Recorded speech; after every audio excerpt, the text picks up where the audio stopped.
Broken heart, the greatest gift would be if you just leave this house. My son said to me a week before his birthday. His words cut into my heart like a sharp knife. I stood frozen in the middle of the living room, holding the sweater I had just finished knitting for him. For a moment, I thought he was joking, but when I looked into his eyes, there was no smile, no playfulness, only coldness. So I did exactly that. I left. Not only the house, but everything that made that house stand. I emptied the accounts I had been secretly funding for years, withdrew the savings my late husband and I built, and quietly walked away. I didn't leave him a note, not even a whisper of where I was going. But what I left behind on him, what I made sure he would face when he woke up the next morning, completely destroyed him. And that was just the beginning. Broken heart. Hello everyone, my name is Margaret, but you can call me Grandma Maggie.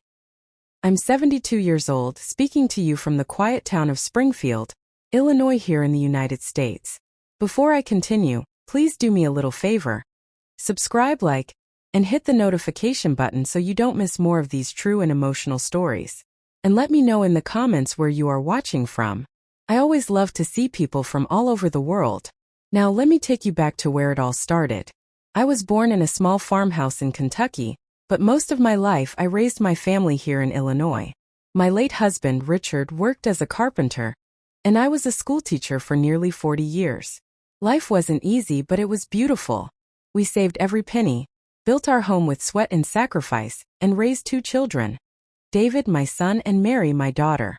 Richard passed away 10 years ago, and since then I poured all my energy into making sure my children never lacked anything. I gave and gave even when no one gave back to me. But as time went on, my children changed. Mary married and moved to California. She visits once in a while, but David, my son, stayed closer. Or at least his body stayed close. His heart seemed to drift farther and farther away. At first, I thought it was stress. He had a wife, kids, and bills. I told myself, he doesn't mean it when he shouts, when he ignores me, when he forgets to say thank you. But words cut deeper than a knife. And on that night, a week before his birthday, his words didn't just cut. They killed something inside me. I remember sitting alone in my bedroom after he said it. The greatest gift would be if you just leave this house. His voice echoed in my ears again and again. I tried to sleep, but the pillow was wet from my tears. The sweater I had made for him sat folded at the foot of my bed, like a silent witness to my heartbreak. I kept asking myself, how could my own son, the boy I carried in my womb, the one I nursed, the one I defended against bullies, the one I prayed over, say something like that to me? But the more I thought, the clearer it became. Maybe he truly wanted me gone. Maybe my staying there was not love, it was a burden. And so I began to plan. The next morning, I opened the drawer where I kept the bank papers. For years, I had been putting little amounts away. Money from my teaching pension, money Richard had left me, even some small investments. David never knew about them because he never cared to ask. He always assumed I lived off his kindness in letting me stay in the house. But the truth? I was the one paying most of the bills quietly. Electricity, water, groceries, every month I slipped money into the account so no one would know how much I was helping. That morning, though, I looked at those papers differently. Maybe it was time to stop giving. Maybe it was time to show him what life without me really looked like. For the next few days I moved carefully. While David was at work and his wife busy with the children, I started packing small things into an old suitcase. Family photos, a few dresses, the Bible Richard had given me on our 30th wedding anniversary. I even tucked the half-knitted sweaters I was working on into the bag. At the same time I visited the bank. Slowly I withdrew the funds. Not all at once, but enough that by the end of the week the accounts were empty. No one suspected anything. I was the quiet grandmother, always in the background, always smiling, always harmless.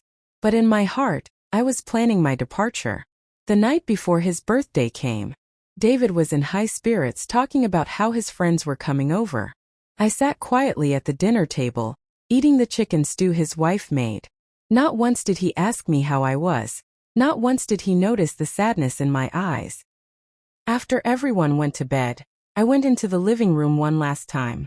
I touched the photo of Richard on the shelf. I whispered, I can't do this anymore. Then I picked up my suitcase and walked out. By morning, David woke up to a house without me.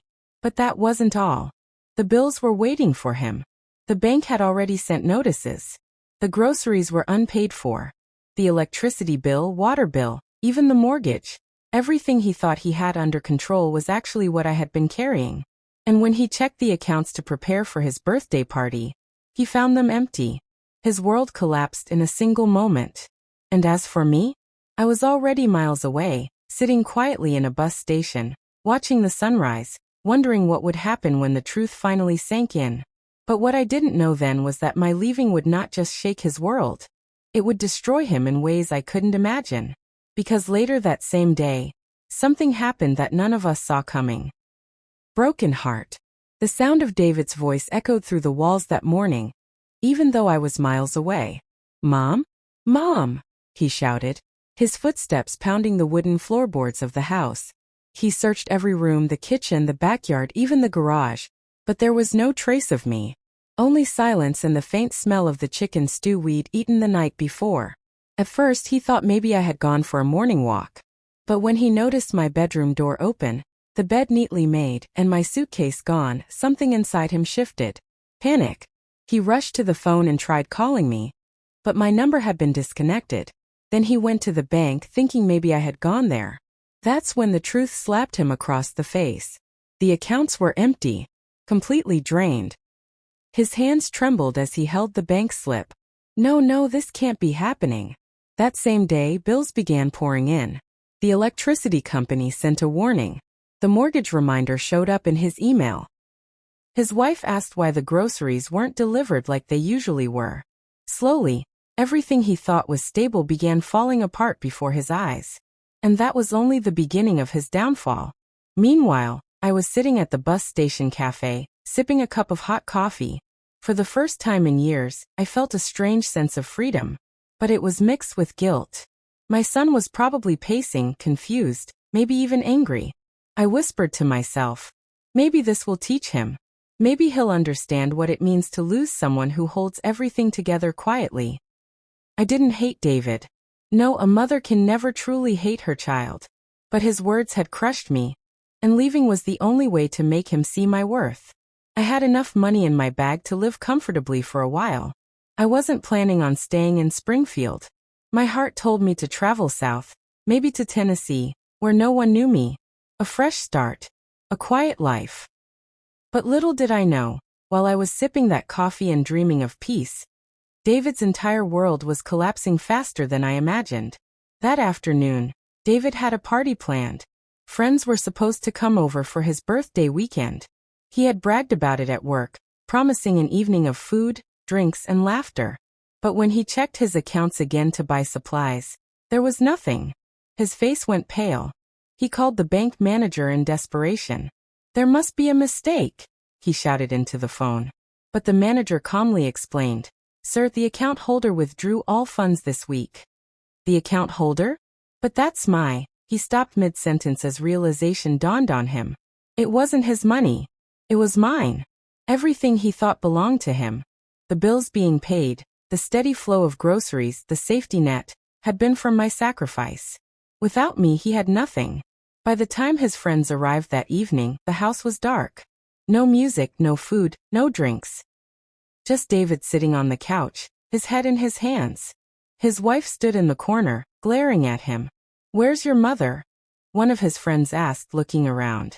She left," David muttered. "Left? Where?" "I don't know." David snapped. His voice cracked, and for the first time in years his tough mask broke. Tears welled up in his eyes. "She left, and she took everything." His friends exchanged awkward glances. Slowly, one by one, they excused themselves and walked out. The house grew quiet again. And that silence was heavier than any noise. The days that followed were brutal for David. The bills piled up. His wife, furious at the sudden financial chaos, blamed him for everything. His friends exchanged awkward glances. Slowly, one by one, they excused themselves and walked out. The house grew quiet again. And that silence was heavier than any noise. The days that followed were brutal for David. The bills piled up. His wife, furious at the sudden financial chaos, blamed him for everything. Your mother was carrying us, she screamed one night. And you treated her like trash. Now look at us, we're drowning. I didn't know, David whispered, his voice shaking. You didn't care to know, she shot back. Those words stung him the same way his words had once stung me. While David's house turned into a storm, I was settling into a small motel in Nashville, Tennessee. The manager, a kind older man, gave me a discount when I told him I was a retired schoolteacher. I spent my mornings walking through the city, watching families laugh together in parks, children chasing after balloons, and couples holding hands. My heart ached. I wondered if David's children missed me, if they asked where Grandma had gone. But I kept reminding myself, this was necessary. Sometimes people only value something when it's gone. Still at night, when the motel room grew silent, my heart would whisper, what if he never forgives you? What if this destroys him completely? I pushed those thoughts away and told myself, he has to learn. One evening, about a week after I left, I got a call on the motel's landline. The receptionist knocked on my door. Ma'am, there's a phone call for you. I was surprised. Hardly anyone knew where I was. Slowly, I picked up the receiver. Hello. There was silence for a moment. Then a voice I didn't recognize spoke. Are you Margaret? David's mother? Yes, who is this? This is Officer Reynolds from Springfield Police Department. Ma'am, I'm afraid I have some bad news. My hand froze. My chest tightened. What happened? I asked, my voice trembling. The officer sighed. It's about your son. And right then, the line went dead. I stood there frozen, the phone still pressed to my ear, my heart racing so hard I thought it would burst out of my chest. Something had happened to David. Something big. But what? Broken heart. I stood frozen with the motel phone pressed against my ear, my hand shaking. Hello? Hello? I shouted, hoping the officer was still there. But the line had already gone dead. My knees buckled, and I sank onto the bed. My heart pounded so loudly I could hear it in my ears. The words kept echoing in my mind. It's about your son. What had happened to David? I rushed downstairs to the front desk. Please, can you reconnect that call? It was the police from Springfield. The receptionist tried, but the line wouldn't go through. He gave me a sympathetic look. Ma'am, maybe they'll call again. I nodded numbly and went back to my room. But every minute felt like an hour. Finally, after what seemed like forever, the phone rang again. I almost tripped over myself rushing to pick it up. Officer Reynolds? I whispered. Yes, ma'am. I'm sorry, the line cut earlier. His voice was calm but heavy. I don't want to alarm you, but your son David collapsed earlier today. Collapsed? My chest tightened. Yes. He fainted at home. His wife called an ambulance.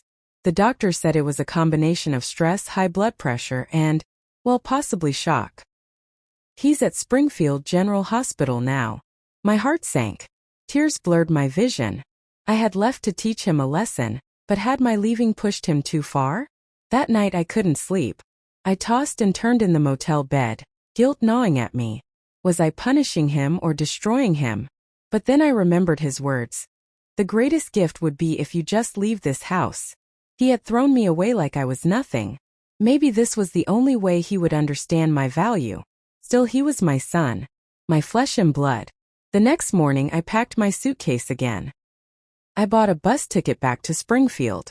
When I walked into Springfield General Hospital later that evening, the smell of antiseptic and the sound of beeping machines filled the air.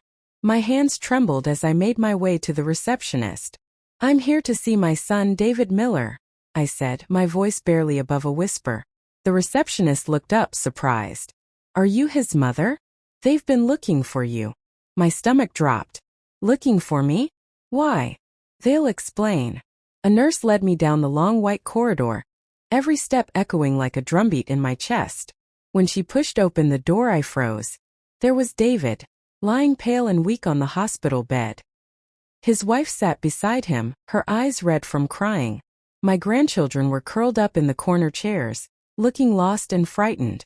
The moment David saw me, tears welled up in his eyes. His lips trembled. Mom, he whispered. For a second I couldn't move. My heart screamed to run into his arms, to hold him. to tell him everything would be okay. But my mind reminded me. He told you to leave. He broke your heart. He must understand the pain he caused. I stood by the doorway, my suitcase in hand. His wife looked at me with a mix of relief and anger. Where have you been? She snapped. Do you know what you've done? He almost died because of you. Her words cut me deeply. I wanted to defend myself, to scream that David had pushed me out, that I had been carrying the family on my shoulders. But before I could speak, David reached out a trembling hand. Mom, please don't leave me again. The room fell silent. My heart ached. For years, I had prayed for him to see me, to truly see me. And now here he was broken and begging. But then, just as I stepped closer, the heart monitor beside him started beeping wildly. Nurses rushed in. Step back, one shouted. He's crashing. I froze as alarms filled the room. Doctors swarmed around David, pushing me aside. His wife screamed. My grandchildren cried. I stood helplessly in the corner, watching the son I had carried in my womb fight for his life. And in that moment, one terrifying thought consumed me. What if my lesson killed my only son? Broken heart. The sound of the heart monitor filled the room. A sharp, terrifying beeping that pierced my ears. Nurses shouted commands, doctors rushed to his side, and for a moment the world around me blurred. Get the crash cart, one nurse yelled. Another began chest compressions. Stay with us, David. I pressed my hands over my mouth, tears streaming down my face. My son, my boy, was slipping away right in front of me. His wife clutched the children, sobbing uncontrollably. My legs felt weak and I had to grip the wall to keep from collapsing. I whispered, God, please don't take him from me. Not like this. Minutes felt like hours. The doctors worked furiously, pressing paddles against his chest. His body jolted with each shock. Come on, David, breathe, a doctor pleaded. Then suddenly the beeping slowed. A weak but steady rhythm returned to the monitor. He's stabilizing, the nurse announced. Everyone exhaled at once. Relief washed over the room. His wife dropped to her knees, thanking God. I sank into a chair, shaking from head to toe. David was alive. Barely, but alive. When the room finally cleared, only family was left. I inched toward his bedside, my voice trembling. David, can you hear me? His eyelids fluttered. Slowly, he turned his head, looking at me with weak, tear-filled eyes. Mom, he whispered. I'm sorry. The words hit me harder than any insult he had ever spoken. My heart broke all over again, but this time not from pain, this time from love. I leaned closer, holding his hand. Rest now, my son. We'll talk later. His hand squeezed mine lightly before he drifted back into sleep. For the next 2 days, I stayed at the hospital, sleeping in a chair by his bed. His wife wasn't happy about it. You shouldn't have left in the first place, she hissed at me one morning. I swallowed my anger. And he shouldn't have told me to go. We both made mistakes. She glared but said nothing more. Deep inside, I knew she was hurting too, worried about her husband, scared for her children. We were both mothers trying to protect what we loved. One afternoon, while David slept, my grandchildren came to sit with me. Grandma, little Emily whispered. Are you going to stay now? Her big brown eyes searched mine, full of fear and hope. I hugged her tightly. Yes, baby. I'm not leaving again. She smiled through her tears. I prayed for you to come back. Daddy cried when you left. Those words cut through me like lightning. I realized then, my leaving had shaken not just David, but everyone in that house. On the third night, David finally woke fully. His voice was still weak, but his eyes were clear. Mom, I didn't mean it, he said, tears rolling down his cheeks. I was angry. I was stressed. But I didn't mean it. I stroked his hair gently. Words have power, David. You don't always get to take them back. But I forgive you. He broke down sobbing. For the first time since he was a little boy, I saw my son cry openly. It felt like a wall between us was finally breaking. But just when I thought things were beginning to heal, another storm rolled in. On the fourth day, 2 men in suits walked into the hospital room. They weren't doctors or nurses. They flashed badges. Are you David Miller? One of them asked. David nodded weakly. We need to speak with you about a financial investigation. There are serious charges regarding missing funds, unpaid loans, and property debts under your name." The room fell silent.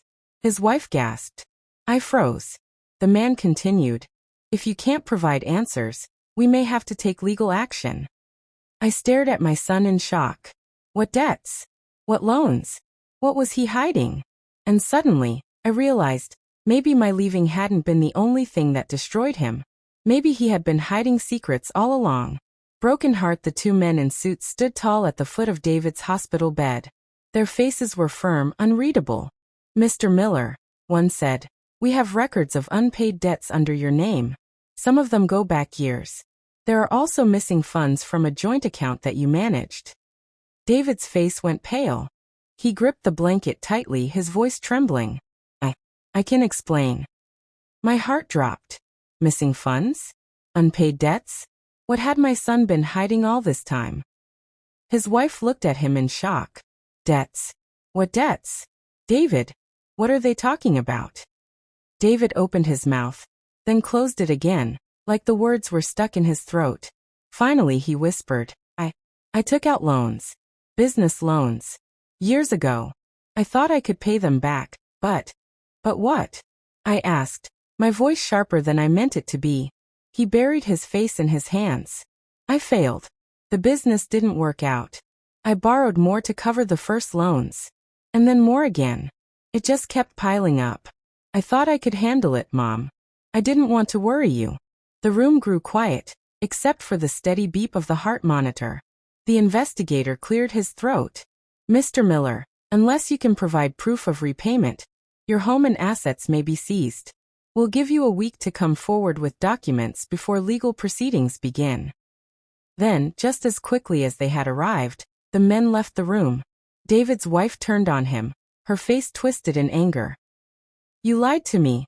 All this time, you made me believe everything was fine. Our kids, our house, our future. You've put everything at risk." "I didn't want you to know," David cried. "I didn't want Mom to know. I thought I could fix it before anyone found out." His wife stormed out of the room, slamming the door behind her. I sat frozen in my chair. My mind was spinning. My son hadn't just been ungrateful. He had been drowning in silence, hiding the truth from everyone. I reached for his hand. "David, why didn't you tell me?" He looked at me with tired, broken eyes. "Because you've already done too much for me, Mom.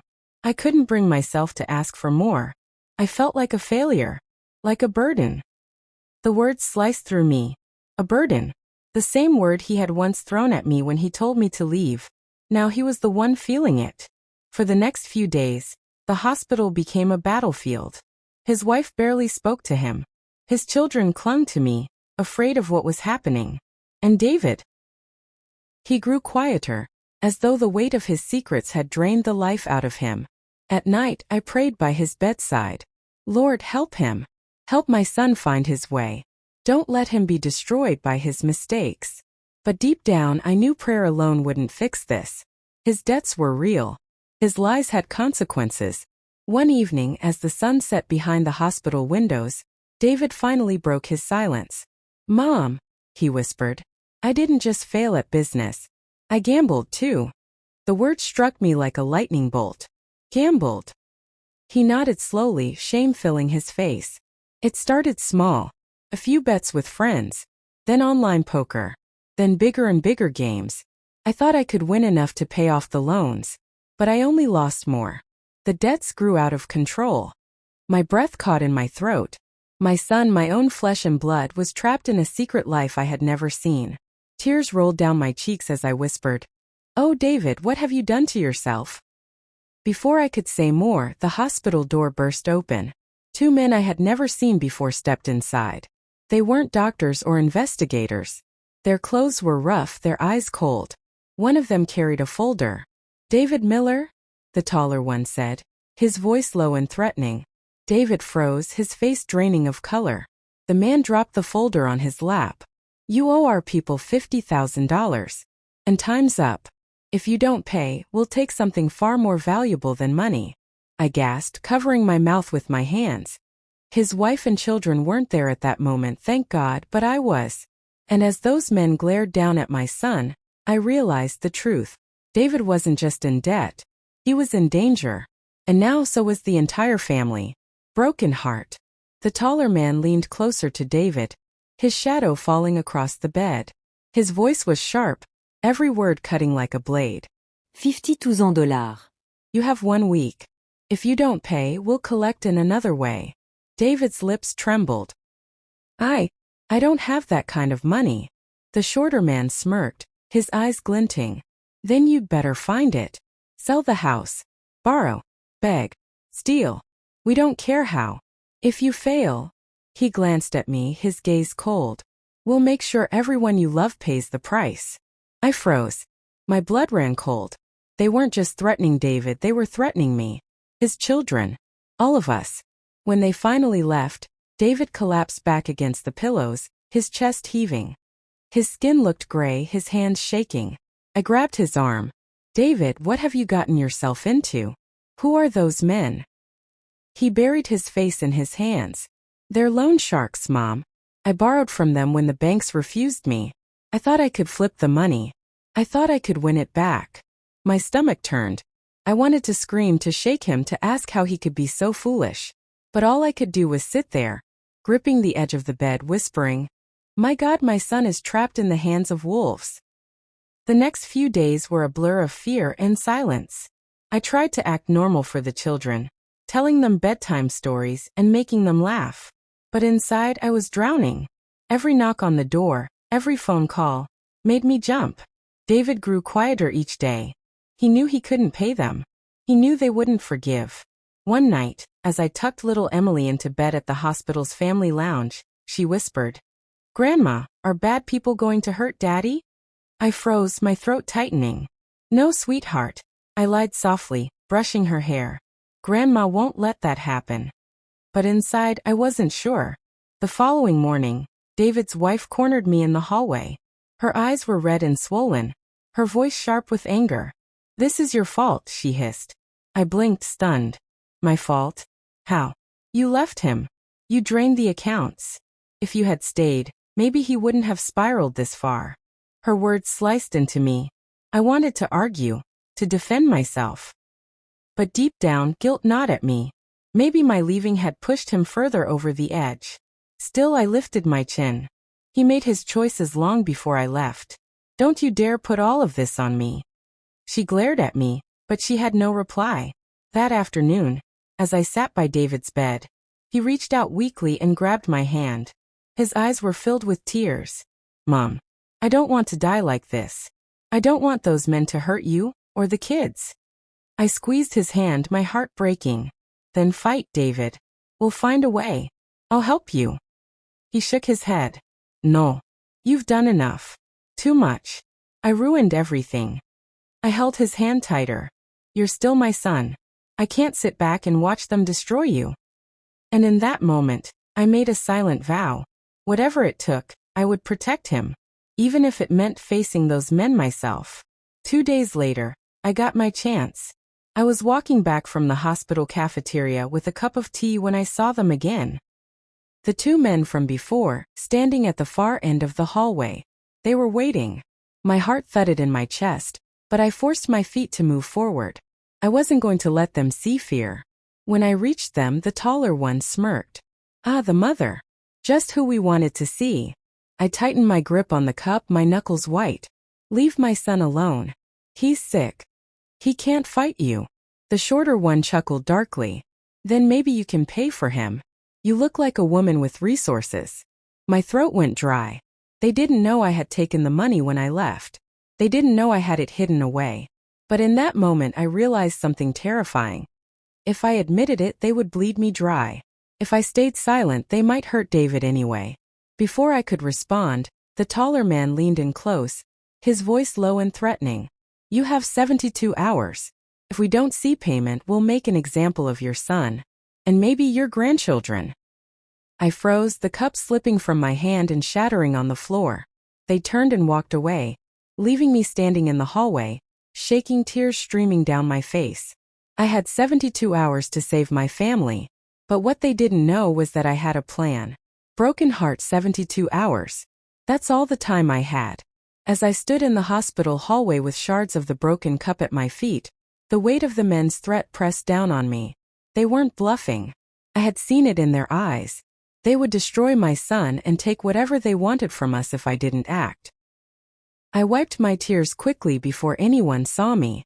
I couldn't let David or the children know the full danger. They were already carrying too much fear. This was my burden now. And deep inside I knew one thing. If I didn't step up, my family would be crushed. That night, I sat alone in the hospital chapel. The faint glow of candles flickered against the walls. My knees ached as I knelt, my hands trembling. "Lord," I whispered, "I don't know what to do. I have the money I took when I left, but if I give it to them, they'll come back again and again. If I don't, they'll kill my son. Please show me a way." I stayed there until my tears ran dry. When I rose, something inside me shifted. I wasn't just a grieving mother anymore. I was a protector, a fighter. I decided I would use the money, yes, but not the way those men expected. The next morning, I visited the bank. The teller looked at me with surprise when I requested a large withdrawal. "Are you sure, ma'am?" he asked. "That's quite a lot to take in cash." "Yes," I said firmly. "I know what I'm doing." I left the bank with a heavy envelope tucked deep inside my purse. But instead of rushing to pay the loan sharks, I went straight to the police station. Sitting across from Officer Reynolds, the same man who had first called me about David's collapse, I laid the envelope on his desk. "These men are threatening my son," I said, my voice steady though my heart raced. "They gave me 72 hours to pay them or they'll hurt him, and my grandchildren. I need your help." Reynolds frowned, leaning forward. "Ma'am, loan sharks are dangerous. We can't just take their word. Do you have proof?" I clenched my fists. Proof? That was the problem. I had no recordings, no written threats, only fear. "I don't have proof," I admitted. "But I have bait." I pushed the envelope toward him. "If you set up a trap, I'll hand this over to them. Catch them in the act. Save my family." For a long moment he studied me. Then he nodded slowly. "It's risky, but it might work." That night I didn't sleep.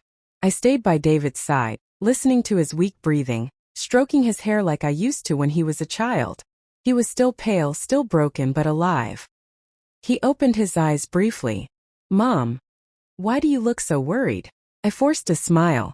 "Just tired, sweetheart. Go back to sleep." But inside my heart was racing. Tomorrow the plan would begin. Tomorrow I would put myself directly in the line of danger. The next evening I received a text message from an unknown number. "Meet us tomorrow 9 p.m. by the old mill. Don't be late. Bring the money." I showed it to Officer Reynolds. He nodded. "We'll be there, Hidden. But you have to act natural. They can't suspect anything." A shiver ran down my spine. Natural? How could I act natural when I was walking into the jaws of wolves? The following night, I left the hospital quietly. I didn't tell David. I didn't tell his wife. I didn't even kiss the children goodbye, because I knew if I did, I might never let go. The old mill stood on the edge of town, abandoned for years. The air was cold, the shadows long and eerie. My footsteps crunched on the gravel as I approached. Then I saw them. The two men stepped out from the darkness, their faces half hidden, their eyes sharp and hungry. "You brought it?" the taller one asked. I nodded, clutching the envelope in my trembling hands. "Yes. Just please leave my son and his children alone." The shorter man smirked. "We'll see." I extended the envelope toward them, my heart hammering so loudly I thought they could hear it. My palms were sweaty, my knees weak. And just as the taller man reached out to take it, a gun clicked behind me. Cold metal pressed against the back of my head. A third voice growled, "Don't move. She's not the only one who came tonight." My blood ran cold. The trap hadn't gone the way I planned. There was someone else. Someone worse. And now, I was the one caught. Broken heart. The cold steel against the back of my head froze me in place. My heart slammed in my chest so hard I thought it would burst. The taller loan shark smirked. "Looks like we've got company." The man behind me pressed the gun harder. "She thought she was smart, setting us up. But I've been watching. I saw the cops lurking in the shadows. This little trap is over. My knees almost gave way. They had found out. The plan ruined. The shorter man snatched the envelope from my trembling hands, tearing it open. He sneered when he saw the bundles of cash. Real money, he said, his grin wide and greedy. Guess the old lady really does care about her boy. I turned my head slightly, desperate to see the man holding the gun. When his face came into the light, my blood ran cold. It wasn't just some stranger. It was someone I knew. Eddie, I gasped. David's old friend from high school. Someone who had once sat at our dinner table, laughing with us. His eyes now burned with cold cruelty. Hello, Mrs. Miller, he said darkly. Your son owes me too. And this time I'm collecting. For a moment, the world spun. All these years, David's debts. And Eddie was at the center of it. The cops were out there, waiting. But if I made one wrong move, I'd be dead before they got close. Eddie, please, I whispered. You don't have to do this. We used to care for you like family. He sneered. Family? When I was broke, did David help me? No. He took my ideas, left me with nothing. This is justice. The taller loan shark turned on him. We don't share cuts, Eddie. This is our deal. Eddie tightened his grip on the gun. Not anymore. The old lady pays me, or nobody leaves here alive. The air grew thick with tension. 3 men, greed burning in their eyes. And me, an old woman, clutching nothing but prayers. I swallowed hard, my voice shaking. You're all wrong. This isn't about money. This is about a family being torn apart. For the first time, the men hesitated, glancing at one another. It was my only chance. I stumbled forward, pretending to lose my balance. The envelope slipped from the shorter man's hand, bills scattering onto the ground. Instantly, all 3 men bent down, grabbing at the cash like starving dogs. That's when the gunshot cracked through the night. I dropped to the ground, covering my head. Shouts echoed, boots pounded against gravel. Police! Drop your weapons! Flashlights cut through the darkness. Sirens wailed in the distance. The men scrambled, some firing back at the officers. Chaos erupted around me. I crawled on my hands and knees toward the mill wall, praying not to be hit. Then I heard it. Another shot, closer this time. A heavy thud followed. I turned my head, and my heart nearly stopped. One of the men lay on the ground, blood pooling beneath him. But it wasn't one of the loan sharks. It was Eddie. And as his eyes locked with mine one last time, his lips formed the words. Tell David, I'm sorry. His chest stilled. His hand dropped lifelessly onto the gravel. The police finally wrestled the other 2 men into custody, their weapons clattering to the ground. Officer Reynolds rushed over, kneeling beside me. Ma'am, are you hurt? I shook my head, still trembling. No, but Eddie, he was his friend. My son's friend. Reynolds' jaw tightened. We'll sort this out. You need to go home now. It's not safe for you here. But how could I go home? The image of Eddie's dying face was seared into my mind.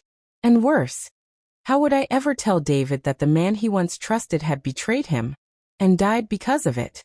That night, I returned to the hospital, my body weak, my spirit heavy.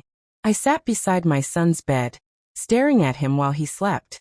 How much more could this family endure? I held his hand tightly and whispered, David, when you wake, I'll have to tell you the truth. But I don't know if your heart can bear it. Tears slipped down my cheeks. But before I could weep longer, the hospital lights suddenly flickered. Then darkness. The entire building lost power. And in the distance, a voice rang out through the corridor, sharp and furious. You think you can hide him from us? We're not done yet. My breath caught in my throat. The danger wasn't over. It had just walked straight into the hospital. Broken heart. The hospital plunged into darkness, the hum of machines silenced except for the faint beeping of emergency monitors. Panic spread like wildfire. Nurses whispering, patients crying, footsteps echoing through the halls. And then that chilling voice again. You can't hide forever. He belongs to us. My heart stopped. They had come back. Even after the arrests, even after Eddie's death, the shadows of David's debts were still chasing us. I pressed my hand against his chest, feeling the weak rhythm of his heartbeat. He was too fragile to move, but if we stayed here, he would be a target. Lord, give me strength, I whispered. The emergency lights flickered on, casting a dim red glow through the corridors. I peered out the doorway. Figures moved in the distance, tall, broad, dangerous. These weren't police.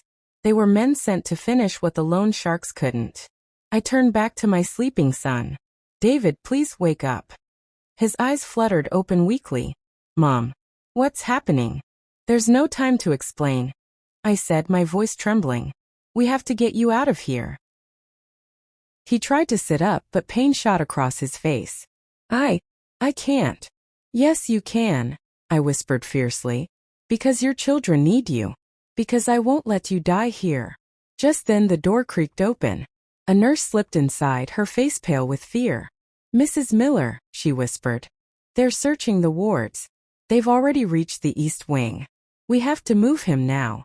Together, we disconnected the least critical machines, leaving only a portable oxygen tank. The nurse and I each took one side of the bed and began to wheel him quietly down the hall. Every squeak of the wheels felt like thunder. Every shadow looked like a trap.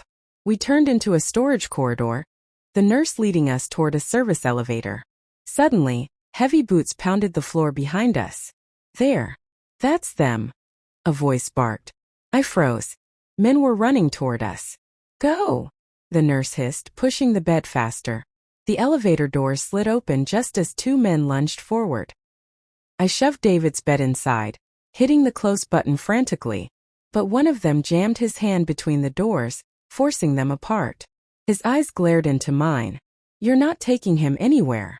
I grabbed the nearest thing I could reach, a fire extinguisher from the wall. With all the strength in my tired arms, I swung it at his head. The metal cracked against his skull. He stumbled back with a groan, blood dripping down his face. The doors slammed shut. The elevator descended. I collapsed against the wall, gasping for breath. The nurse steadied me. That was brave, she said. But I didn't feel brave. My hands were shaking, my knees weak. I was just a grandmother trying to save her broken son. When the elevator doors opened again, we slipped into the basement. An area filled with laundry carts, cleaning supplies, and silence. For a moment it seemed safe. We wheeled David into a corner and covered him with blankets to hide him. I crouched beside him, holding his hand. It's going to be all right, I whispered, though deep down I wasn't sure.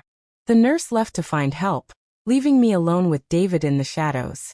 My son's eyes searched mine, filled with guilt and pain. Mom, he whispered. Why are you doing all this? After what I said to you. After the way I pushed you out, why? Tears burned my eyes. I stroked his hair gently. Because you're my son. No matter what you've done, no matter how far you've fallen, you're still mine. And I will fight for you until my last breath. His lip trembled. For the first time in years, I saw the little boy he used to be. Mom. I'm sorry, he choked. For everything. I kissed his forehead. We'll get through this. Together. Just then, a sharp crash echoed through the basement. I froze, my blood running cold. The blankets shifted as David stirred in panic. I pressed a finger to my lips. Heavy footsteps crept closer. A flashlight beam swept across the floor, landing on the wheel of David's bed, poking out from beneath the blankets. A man's voice growled. Found him. I lunged forward, trying to shield David with my own body. The beam of light lifted, blinding me. And then I saw it. The man wasn't alone. There were 5 of them, all armed. And every single one of them had their eyes locked on us. Broken heart. The basement walls seemed to close in around us, as 5 men stepped into the dim red glow of the emergency lights. Their shadows stretched long and monstrous against the walls. David trembled under the blankets, his oxygen mask fogging with every terrified breath. The leader, a tall man with a scar across his cheek, smirked. You thought you could run? Thought you could hide him from us? No, lady. He belongs to us until the debt is paid in full. I rose to my feet, my arms spread wide, standing between them and my son. You'll have to go through me first. They laughed, the sound cruel and echoing. What's one old woman going to do? The scarred man sneered. Inside, fear not at me. I had no weapon, no backup. But I had something they didn't: desperation. A mother's desperation. I tightened my fists. My voice was steady when I said, "He's my son. And if you take him, you'll have to kill me too." The men glanced at one another, surprised by my boldness. For a brief second, I saw hesitation in their eyes. But it didn't last. One of them stepped forward, raising his gun. Then so be it. My knees wobbled. I thought of my grandchildren upstairs. I thought of the boy David used to be, running through the yard with scraped knees calling, "Mama, look at me." I couldn't let it end like this. Just as the man's finger tightened on the trigger, a deafening bang filled the basement. The bulb above us shattered, sparks raining down. "Police! Drop your weapons!" Floodlights burst through the darkness as officers swarmed in from every side. Shouts, gunfire, chaos. The men turned their weapons on the police, bullets ricocheting against pipes and walls. I ducked low, covering David with my body. My heart hammered in my chest as the battle raged only feet away. One officer grabbed me, pulling me to safety behind a laundry cart. "Stay down, ma'am." But I couldn't stay down. Not when my son was still lying exposed. I crawled back through the chaos, shielding David with my arms. Bullets whizzed past. My ears rang. My vision blurred from smoke and sparks. Then silence. When I dared to open my eyes, it was over. The men were on the ground, their weapons scattered. The scarred leader was in handcuffs, fury twisting his face. Officer Reynolds rushed over, kneeling beside me. "It's done. You're safe now." Safe. The word felt foreign, almost impossible. Hours later, as dawn broke, David was transferred to another hospital under strict protection. His wife and children clung to him, sobbing with relief. I sat quietly in the corner, exhaustion sinking into my bones. David reached out his hand to me.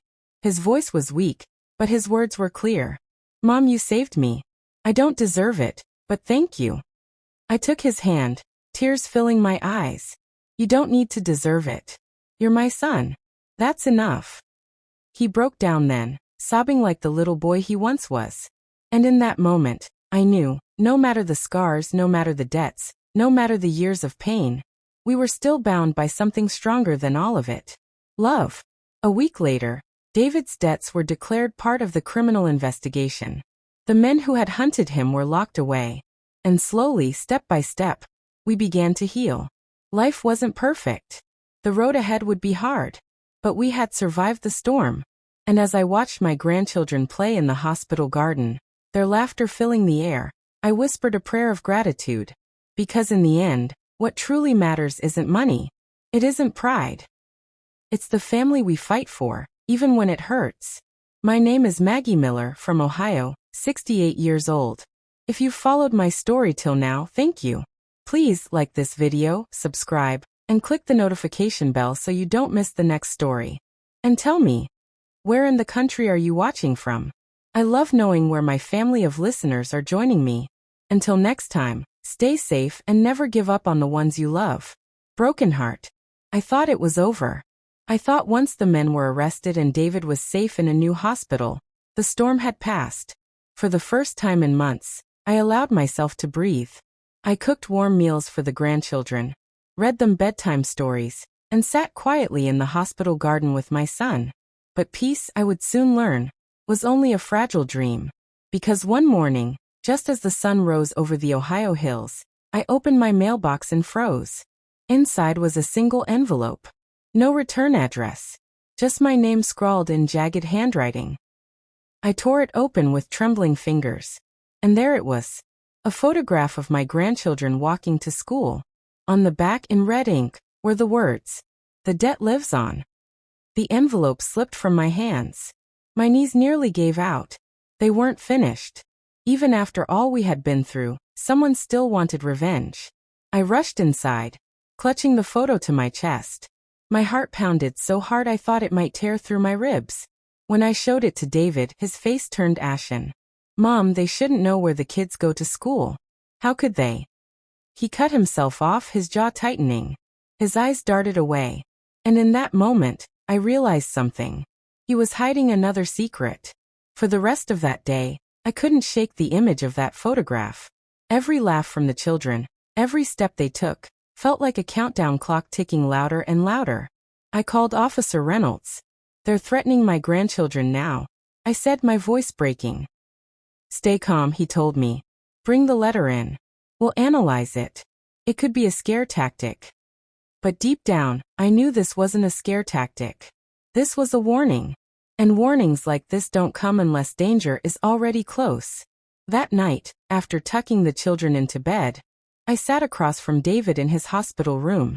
Tell me the truth, I said firmly. What else are you hiding from me? From them? He looked away, his chest rising and falling with labored breaths. David. My voice cracked. If you love your children, if you love me, don't keep me in the dark anymore. Please. Slowly, painfully, he turned his head to face me. His eyes brimmed with shame. There's someone else, he whispered. Someone worse than the men who came before. Someone I still owe. My blood ran cold. Who? He swallowed hard. His name is Victor. He's not just a loan shark. He runs everything, gambling, money laundering, all of it. Mom, if he knows about the kids, we're already in deeper trouble than you can imagine. The room spun. My heart raced. Victor. A name I had never heard, but one that instantly filled me with dread. I grabbed his hand, my voice fierce. Then we're not going to wait for him to come for us. We're going to find him first. David's eyes widened in shock. Mom. No. You don't know what you're saying. He's dangerous. Worse than anyone. If you go near him. But I cut him off. If he's threatening my family, then I have no choice. I've already stared death in the face for you. I'll do it again. Later that night, I sat at the kitchen table, staring at the photo of my grandchildren. Their small hands clutching their school bags, their innocent smiles. And I made a decision that would change everything. I was going to hunt Victor down. But as I began my search, I didn't realize the truth. Victor was already hunting me. And he was much closer than I thought. Broken heart.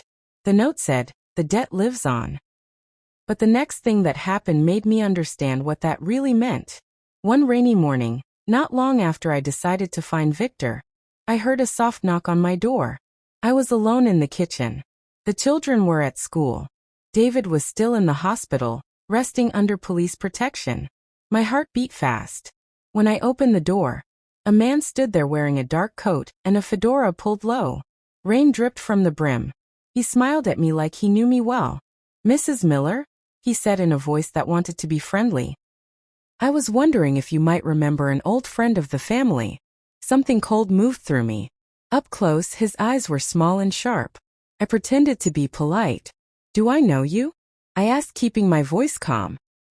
He laughed softly, then reached into his coat and pulled out a photograph. It was a picture of the children taken last week near the school bus. He held it up so I could see. How did you get this? I asked, my hands trembling. He smiled again. I told you the debt lives on, Mrs. Miller. You should have taken my warning seriously. He did not say his name. He handed the photo back, tipped his hat, and walked away into the rain. I closed the door slowly, my legs shaking. The photo left a cold spot in my belly. Victor was not only watching. He had people who followed the children. That was the first extreme thing of the day. It woke me up like a bell. My plan had been brave and a little reckless. Now it felt dangerous and small. I called Officer Reynolds right away. He promised to send more patrols near the school and to check the camera feeds. He asked me to be careful. He did not say don't go looking for him. He knew me well enough to know I never stayed still when my family was in danger. If I was going to find Victor, I had to do it smart. I started small. I went back to the old places David had once visited. The gambling halls, the back rooms of restaurants, the pawn shops. I asked simple questions in quiet voices. I watched faces. I wrote down names. Some people looked away. Some smiled too brightly. A few told me to mind my own business. I tried not to show fear. I tried to look like a harmless old lady. But old ladies can have iron inside their bones. A man in a gray sweater at a diner finally gave me a clue. He had seen David with a man who wore a silver ring on his right hand. He always keeps his left hand free, the man said. You follow the ring, you might find the boss. So I followed the ring. The ring led me to a warehouse by the river. It smelled of oil and wet wood. A man with a scar on his cheek met me there, wearing a cap and a smile. "You lost, ma'am," he said. I said I was looking for work, just passing. He laughed and told me to go along. I left with nothing. But on the way out, I noticed a scrap of paper stuck under a piece of packing tape. It had a phone number and the name, Victor, written in thin black pen. My hands shook as I tucked the paper into my pocket. This was the first real proof I had. That afternoon, I called the number from the safety of my car. A young woman answered. "Victor's office," she said. Her voice was careful, like she was hiding. I pretended to be a woman looking for a house to rent. She asked questions. Her answers told me more than her words. The office was a front. The front hid a dark business. I promised myself I would not show fear. I kept my voice steady, slow. I asked if I could come by for a chat. She laughed and said Victor didn't see visitors without an invitation. "Then how do I get an invitation?" I asked. Silence. Then softly. "Sometimes people are invited when they have something to give." I hung up. The line went dead. I felt like I had just put a foot into a river and found the current was stronger than I thought. That night I went into the hospital garden to clear my head. The sky was wide and black. The children were asleep in their beds. I sat and breathed, feeling the cold night air. "Grandma!" A voice behind me. I turned and saw one of David's old friends, a quiet man named Carl. He had worked with David years ago before the troubles started. He sat beside me on the bench without asking. He had worry in his eyes. "You're looking for Victor," he said. I nodded. "Do you know him?" Carl looked at his hands. "I know people who worked for him. He is careful. He does not leave tracks. He keeps his face in the shadows. He uses family's fears to get power. He does not need to be seen. He prefers to be felt." "What does he want?" I asked, though I already knew the answer. "Control," Carl said simply. "Money, fear, people who will do what he wants. If he has power over you, you will do as he says." I felt the truth like a hand on my shoulder. Victor wanted to scare us. He wanted me to think I could not fight back. "That's not going to happen," I said. My voice sounded small in the big night, but in my head it was loud. Carl put a hand on my knee. "Be careful, Maggie. He's not the kind to make mistakes." I thanked him and watched him leave. The hospital lights shone faintly. The garden smelled like wet grass. The next morning I made a list. 1. Keep the children safe at school. 2. Find out who in our town has ties to Victor. 3. Tell Officer Reynolds everything I learned. 4. Make a plan that didn't rely only on money. I went to the police station with the scrap of paper and the notes. Officer Reynolds took them, studied them carefully. He called in favors. He promised to widen the watch on our neighborhood. But he also looked at me with concern. "Maggie," he said softly, "you must let us handle the dangerous parts. We can't have you walking into the lion's den." "I won't," I lied. The truth was, I had never been good at standing still while danger sat at my table. I would watch. I would ask. I would push. I would not let him touch my children. That afternoon the house felt too quiet. David's wife busied herself with laundry and avoided my eyes. The children came home and dumped their backpacks by the door. They laughed and did not know that someone had watched them walk to the bus that morning. How could I let them know? How could I let them carry that weight? I went into the kitchen and made tea. The phone rang. It was an unknown number. I answered, thinking it might be Officer Reynolds with news. A scratchy voice came through. "Mrs. Miller, you are looking for Victor." "Yes," I said. My voice held steady. A laugh. Then the voice softened. "If you're looking for me, you're closer than you think." A slow sound came next, like someone placing a small object on a table. The voice did not say more. The line went dead. My hand tightened around the cup until the porcelain left a white crescent in my palm. I looked at the doorway and imagined every shadow holding a face I didn't know. Then I heard a noise from the hallway. A soft thud. The sound of a small backpack dropping on the floor. I walked out slowly. There, at the end of the hallway, lying by the shoe rack, was a small, navy backpack with a bright dinosaur patch. The same backpack my grandson loved. The zipper was open. A folded note lay on top. I picked it up with shaking fingers and read the words in black marker. We're watching. Say the money was a gift, and we will leave your children. Say no, and we start with their school. My breath left me like a balloon that had been cut. Somebody had been inside my house. Somebody had put the backpack there. And they knew my family's secrets. I dropped the note and looked down the hallway. The house was empty. The rain tapped softly at the windows. Then the front door opened a fraction, and a shadow filled the doorway. A slow, sure voice spoke, not loud but full of calm anger. Mrs. Miller, it said, you really should have stayed quiet. I could not see the man's face in the dark. But behind that voice I heard something I had not expected at all. It was a laugh. And as it echoed in the empty hallway, the words that followed cut through me colder than ice. Welcome home, Maggie. It's time to pay. The voice in the doorway was calm, too calm. That was what made my stomach twist. It wasn't the kind of voice that shouted or threatened. It was the kind of voice that meant every word. The man stepped inside, shutting the door behind him. The lock clicked. His shoes made soft sounds on the floor as he walked toward me. I gripped the note in my hand, my knuckles white. He was tall, his coat heavy with rain. His hat shadowed most of his face, but when he stepped under the hallway light, I saw his mouth curve into a thin smile. On his right hand gleamed a silver ring. The ring. The same one the man at the diner had told me about. My heart skipped. This wasn't just a messenger. This was Victor. You've been very curious, Mrs. Miller, he said. His eyes darted toward the children's shoes by the wall. Curious people make mistakes. I steadied my voice. You shouldn't be here. The police. He chuckled, cutting me off. The police?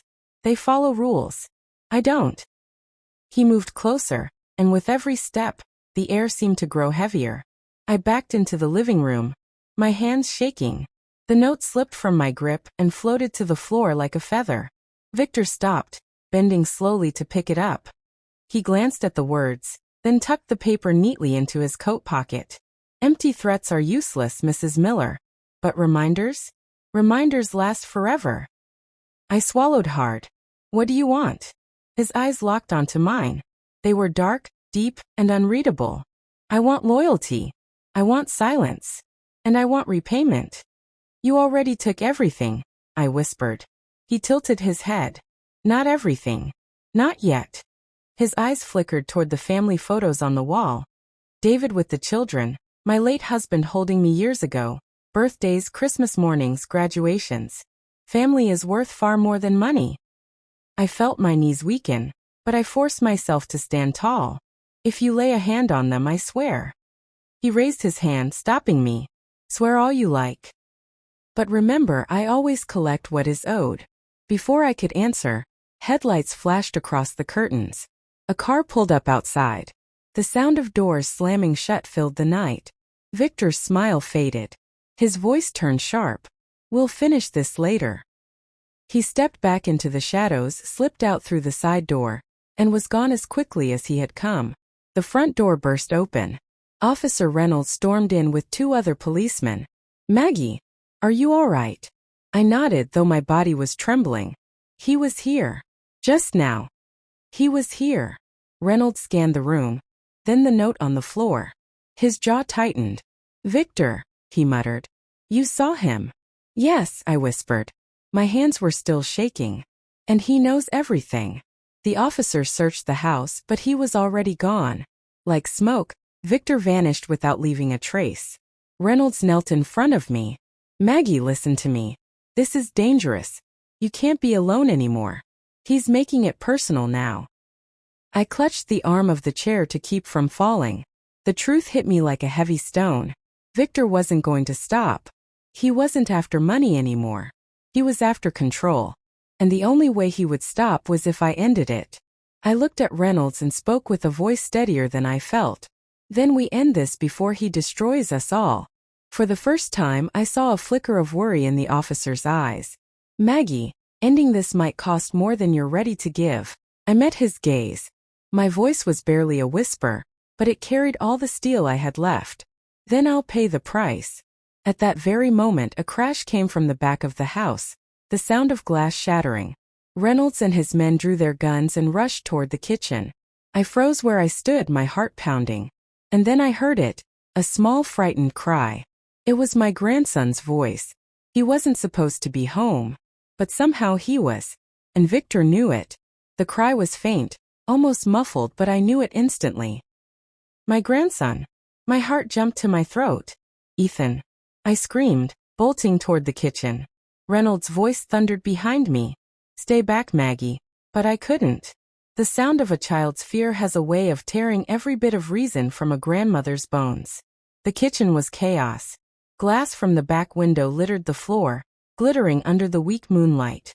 The cold night air poured in. The curtains swayed like ghosts.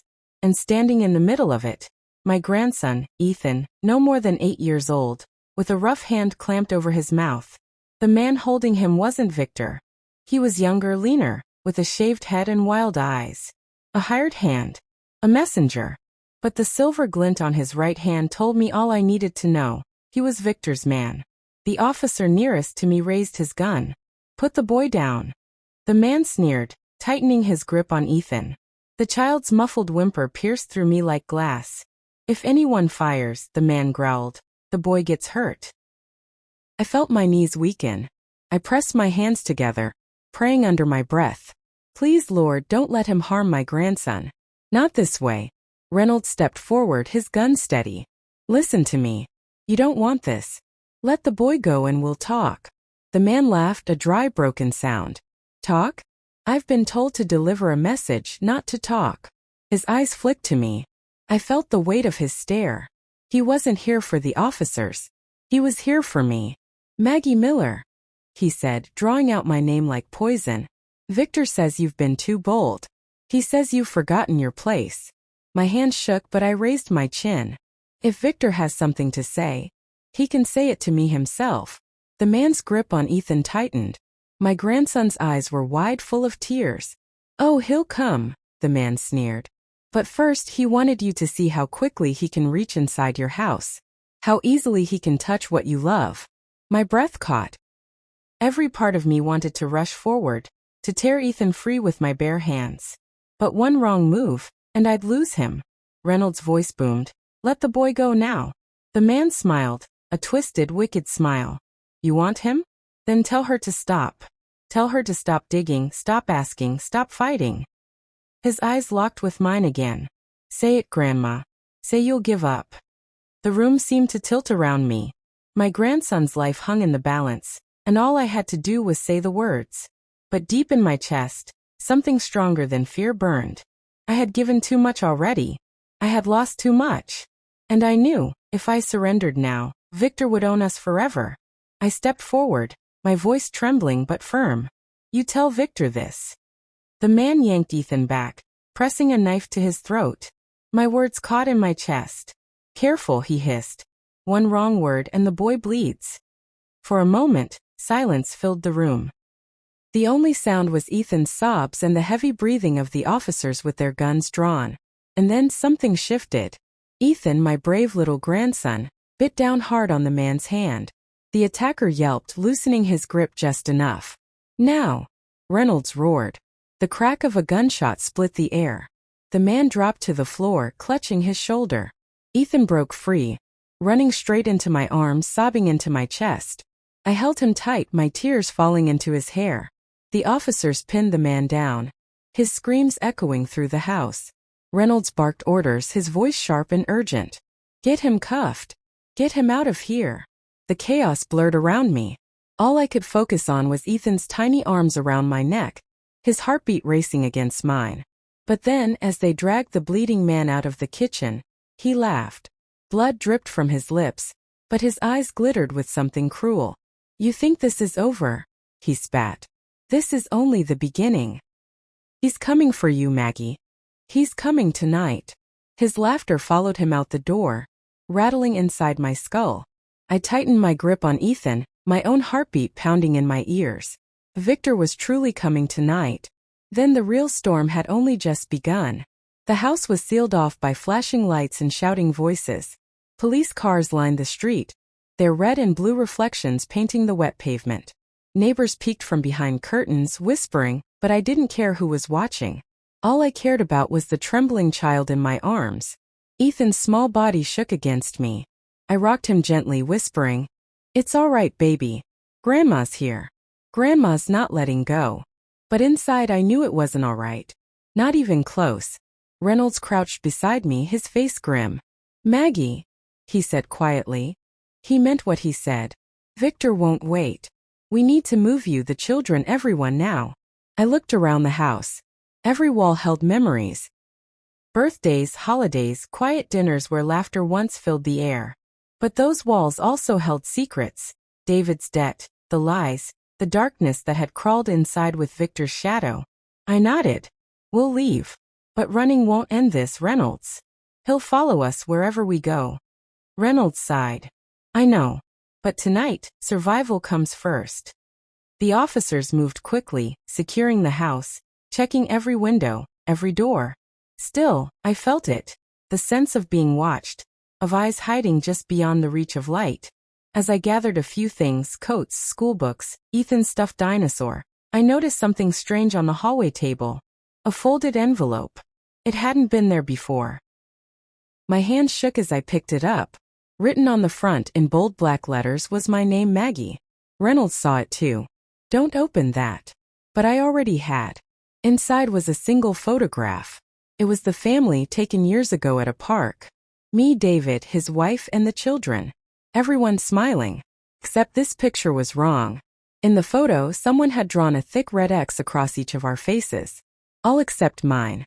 Underneath, in neat handwriting, were the words, "The debt dies with you." The room seemed to close in. My breath caught, my hands trembling so badly the picture almost slipped from my grip. Reynolds cursed under his breath. "He's in your head now. That's how he breaks people. Fear first, then silence." I pressed the photo to my chest, my jaw tight. "He doesn't know me, Reynolds. He doesn't know what I'll do for them." Ethan tugged on my sleeve, his voice soft, frightened. "Grandma, is he going to hurt us?" I looked into his wide, tear-filled eyes. My heart ached, but I forced a smile. "Not while I'm here. I promise you that." Outside, thunder rumbled. The storm had come. The officers moved us into their cars. I sat in the back seat with Ethan pressed against me, watching raindrops race down the window. My mind spun, torn between fear and determination. Victor wasn't just coming after David anymore. He had made it clear. He wanted me. As we drove away, the radio crackled. A voice came through, the dispatcher. "Urgent." Shaken. "Unit 7, be advised. Shots fired near the hospital." Repeat, "Shots fired near the hospital. Multiple victims. Suspect believed to be Victor." Reynolds slammed his fist against the dashboard. "He's moving faster than I thought." I gripped Ethan tighter, my heart racing. The hospital, where David was still lying in his bed. Victor wasn't just sending messages anymore. He was making his move. And I knew, deep in my bones, the final battle had begun. Broken heart. Before I continue, don't forget to like, subscribe, and click the notification button so you don't miss what happens next. And tell me, where in the country are you watching from? I love to know where my listeners are joining me. Broken heart.